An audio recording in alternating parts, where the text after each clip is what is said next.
Sempre quando eu vou tratar alguém, e pra mim esse é o ponto que dói no ministério pastoral. O ministério pastoral não é a forma como você resolve problemas de maneira lógica. Isso eu faço no meu trabalho. Como gerente de tecnologia, quando eu tenho um problema, eu crio uma lógica para resolver um problema. No ministério pastoral, você não resolve o problema assim. O ministério pastoral, você resolve o problema com empatia. E empatia é se colocar no lugar do outro, com as ferramentas do outro. Eu não posso me colocar no lugar do outro com as minhas ferramentas. Porque se alguém vem conversar comigo com um problema e eu me coloco no lugar dele com a minha ferramenta, pode ser que eu resolva o problema dele muito rápido. E aí eu vou subjugá-lo, que eu vou falar, tá vendo? Isso é fraqueza sua, isso é falta de vontade. Não, não é falta de vontade, é que eu tô resolvendo o seu problema com a minha expertise. E de repente eu consiga, de repente eu tô mais preparado para aquilo e eu vou resolver de forma fácil. Então empatia é a forma como eu me coloco no seu lugar com a sua ferramenta. E quando eu faço isso, essa para mim é a dor do ministério pastoral. Porque o tempo todo eu tô ouvindo pessoas e eu estou ouvindo dores de pessoas, eu estou ouvindo desafios de pessoas, eu estou ouvindo fraqueza de pessoas, e toda hora alguém aqui dentro de mim quer gritar para falar assim, cara, que sem vergonha esse cara. Essa menina é muito lerda. Não. O tempo inteiro tem alguém dentro de mim querendo julgar a pessoa que eu estou ouvindo, até eu fazer esse caminho inverso, até eu me colocar no lugar dela, com a ferramenta dela, e entender a dor dela. E aí você fala, com quem que você aprendeu isso, cara? Puxa, eu aprendi isso lendo Filipenses capítulo 2. Eu aprendi isso ouvindo o apóstolo Paulo dizer o seguinte, de sorte que haja em vós o mesmo sentimento que houve também em Cristo Jesus, que mesmo sendo Deus, não teve orgulho ou usurpação em ser semelhante a Deus. Antes, aniquilou-se a si mesmo, tomando sobre si forma de servo, fazendo-se semelhante aos homens. Sabe como que Jesus conseguiu sentir, como que Deus conseguiu sentir a minha dor? Quando ele se colocou no meu lugar, com as minhas ferramentas. Porque senão é muito fácil, eu vou olhar para o céu e vou falar, Deus, é fácil o Senhor resolver os problemas daí. É Deus, soberano, o Senhor fala e as coisas acontecem, tem uma dezena de milhares de anjos aí para te servir o tempo inteiro. Santo, santo, Hosana, Hosana e tal. Aí é muito fácil. Tá louco, nunca chove aí, nunca tá frio, o senhor nunca fica doente. Não tem mulher para brigar, não tem marido para discutir, não tem filho para dar trabalho. Tá de boa. Tá de boa, não tem chefe, não tem que acordar cedo, não tem que dormir tarde. Ah, maravilha. É fácil ficar sentado num trono dando ordem. Aí vem Deus e fala assim, não, peraí, eu vou me colocar no seu lugar com as suas ferramentas. Então, Jesus é o Deus que abre mão da sua glória e se faz limitado como o homem é limitado. Sentiu fome, sentiu sede, sentiu dor, foi traído, foi abandonado, ficou sozinho, sentiu solidão.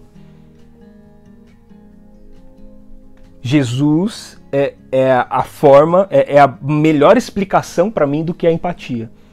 Então, o desafio do ministério pastoral para mim está exatamente nisso, é de conseguir olhar para você e conseguir enxergar você dentro das suas limitações e me colocar no seu lugar com as suas ferramentas. Essa é a maior dor. Essa é a parte mais difícil, é a parte mais difícil. E se a gente fizer esse exercício com todo mundo, a gente deixa de julgar as pessoas. A gente vai deixar de julgar. A gente vai deixar de condenar as pessoas. Porque eu condeno você quando eu julgo as suas ações do alto do meu privilégio. Então eu olho para o mundo e eu julgo esse mundo caído, perdido. Eu olho para uma pessoa que está passando necessidade e eu chamo de preguiçoso, preguiçosa, não levanta cedo, não gosta de trabalhar, quer viver de auxílio, quer não sei o quê. Eu não consigo me colocar no lugar. Aí eu tive educação, eu tive pai e mãe presente. Eu estudei, tive a oportunidade de fazer faculdade, pós-graduação, mestrado. tenho um bom trabalho, tenho casa, tenho esposa, tenho carro, tenho igreja, tenho ministério, tenho tudo. Aí do alto do meu privilégio, eu olho um irmão que chega chorando para mim e eu condeno aquele irmão. Você é fraco. Só que eu não sei que o irmão não teve pai e mãe. Eu não considero isso. Eu olho um irmão que chegou e vem desabafar comigo, ele caiu, ele transou com a namorada. E aí eu olho pra ele e falo, você é sem vergonha, você é fraco. Não, é fácil pra um cara casado falar isso. É fácil, é muito fácil. Pro alto do meu privilégio, olhar pra ele e julgá-lo pelas coisas erradas que ele fez. Só que eu não consigo me colocar no lugar dele.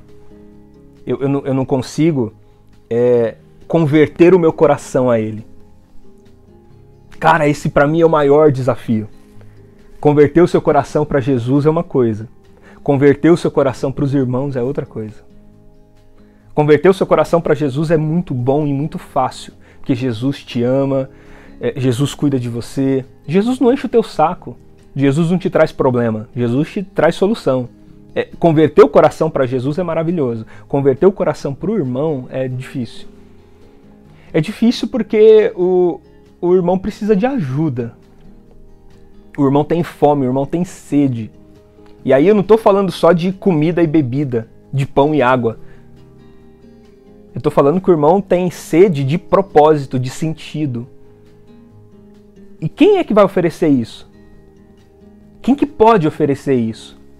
Se coloca no lugar do outro. Mas se coloca no lugar do outro com a ferramenta do outro.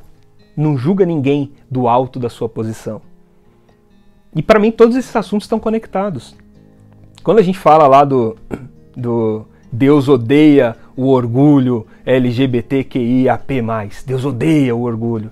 É muito fácil um homem branco, rico, hétero, lá da América do Norte, num país classe A, no alto dos seus privilégios, falar uma coisa dessa. Aí é fácil demais. Muito fácil. É fácil dizer que Deus odeia essas pessoas, que Deus odeia o que eles fazem, que Deus odeia. É muito fácil. Do alto do seu privilégio, fechado. Eu sou um cara privilegiado. Primeiro porque eu sou branco, hétero e homem. Vivo numa uma sociedade patriarcal como essa que é a nossa, uma sociedade racista, sou branco. Uma sociedade homofóbica, eu sou hétero. Então eu tenho privilégios já pré-definidos. As portas para mim se abrem naturalmente. Eu tive muito mais oportunidade do que pessoas que são diferentes geneticamente de mim. Agora, eu não herdei nenhum império, eu não tenho esse privilégio, então eu não estou do alto de um púlpito com um microfone de alguns milhares de dólares, falando com fundo de uma tela de LED, num palco enorme. Eu tenho uma definição para isso. Ápice da hipocrisia moderna. É o ápice da hipocrisia moderna. Empatia é se colocar no lugar do outro, considerando as ferramentas do outro. Jesus, quando quis nos ensinar alguma coisa, Deus, quando quis nos ensinar alguma coisa, veio ao mundo. Pisou no barro com a gente. Então, meu irmão, se o seu pé não está sujo de barro,